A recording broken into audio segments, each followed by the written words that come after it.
Back at it again, and yeah, we have a disgusting story here today that I could not just let slide by. Okay, I just couldn't. And I'll get into more of that, once we dive into this video. But greatly would appreciate you guys hitting that like button. Really helps the out with the YouTube algorithm and getting this video out to more and more people. All right, so make sure you hit that thumbs up button. I know it's a small thing to do, but it really helps out. And comment below your thoughts.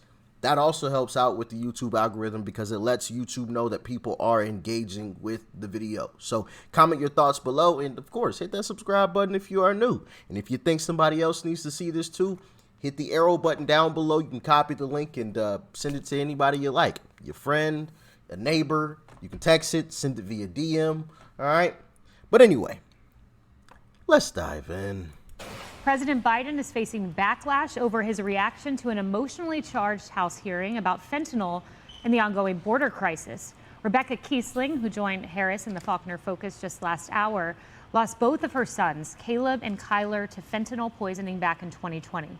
In heartbreaking testimony, she explained that the pain pills they took were laced with fentanyl that came across the southern border. And she tore into lawmakers for not doing enough to stop that. You talk about children being taken away from their parents. My children were taken away from me. 100,000 Americans every year are having their children, 200,000 because it's both parents, right? Are having their children taken away from them. This should not be politicized. It's not about race. Fentanyl doesn't care about race. You see, you talk about welcoming those crossing our border, seeking protection. You're welcoming drug dealers across our border. You're giving them protection. You're not protecting our children. It shouldn't have been politicized, but it was. Congresswoman Marjorie Taylor Greene posted part of this distraught mother's testimony, and she tweeted, "Our government is failing our young people. Thousands are murdered by Chinese-made cartel-smuggled fentanyl each month, and Joe Biden is doing nothing to stop it. My heart breaks for this poor mother." And here's how the president responded. Isn't she amazing? This is the disgusting part that, is the whole reason for me making this video. What he says is, I'll just roll the clip. And here's how the president responded. Isn't she amazing? Oof. She was very specific recently, saying that a mom, a poor mother who lost 2 kids to fentanyl, that I killed her sons. The interesting thing is that fentanyl they took came during the last administration. Anyway, I don't want to get started. The audience of Democrats did not laugh with him. Kiesling said,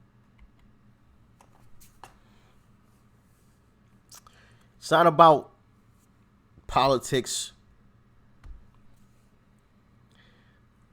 And of course, he turns around and makes it about politics and chuckles. Now, and the reason why I really wanted to touch on this is obviously, how terrible that is, right? Like you just laugh at a mom who is basically crying because she lost her 2 sons and is pleading with you to make sure that it doesn't happen to somebody else, or to help make sure that it doesn't happen to somebody else. When that happened shouldn't matter. She literally said, I don't want to politicize this. And you turned around and did exactly that. I mean, come on, man. Come on. How disgusting of a human being do you have to be to do something like that? But then on top of that, you, me, and everybody else knows, if that were Trump up there that said that, if that was Uncle Trump that said exactly what Joe just said, had the chuckle and everything, oh my goodness. MSNBC, CNN, they would run that on a loop for the next 8 years straight. For the next 8 years. Trump would have came in office and left office and they would still be airing it. Like, they would never, ever let him live that down. Ever.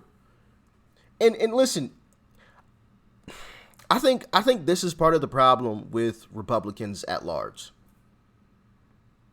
We always turn the other cheek. We always say, oh, whatever, he's just a bumbling idiot, whatever. And I think that is part of the problem. Because if you look around at these certain situations and circumstances where the left, the mob gets their way, I think part of the reason why they get their way is because they go out and act foolish, right?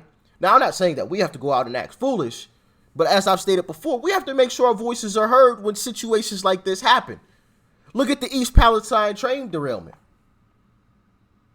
Now, I don't remember the exact, time, how long it took them, but if I remember correctly, and I could be wrong on this, but it was over 2 weeks before Biden even sat down and acknowledged it and talked about it. And I think the only reason, I don't know this with 100% certainty, obviously. I haven't sat down with the guy and talked to him or anything. But I think the only reason why the Biden administration even did anything, remember, Pete didn't show up until after Uncle Trump showed up.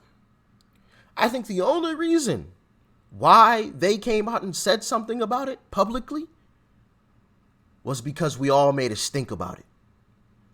We all said something. It was everywhere. All the content creators were talking about it. On social media, it was viral. People were posting the videos all over the place. They had to. And I think Republicans need to start speaking up more. It's time to stop turning the other cheek. I'm not saying that we have to be violent. I'm not condoning any type of violence. We don't have to be ignorant like that. But we do have to make sure that we aren't silent. And I think far too many times Republicans have sat back and been silent about things. And maybe just talked about it amongst them, amongst ourselves and whatever, and not actually made a stink about things. It's time that changes. It's time it changes. Because I'm tired of it. And I'm sure a lot of you are tired of it as well. It's not just about me, but I'm sure a lot of you are tired of this BS. I see the comments all the time. The stuff that the left gets away with, the right wouldn't even get away with a quarter of it. If Trump just had the little chuckle, they would have ran that on a loop and put all types of, words into his mouth. Oh, well, he chuckled afterwards, so he must have been thinking blah, blah, blah, blah, blah. Just a quarter of what Biden said. Wouldn't have allowed him to live that down for the rest of his life. After this man passes away, they would have played it before they said that he passed away. Well, in today's news, former President Donald J. Trump passed away. But as you guys could remember, he laughed. I could legitimately see that happening.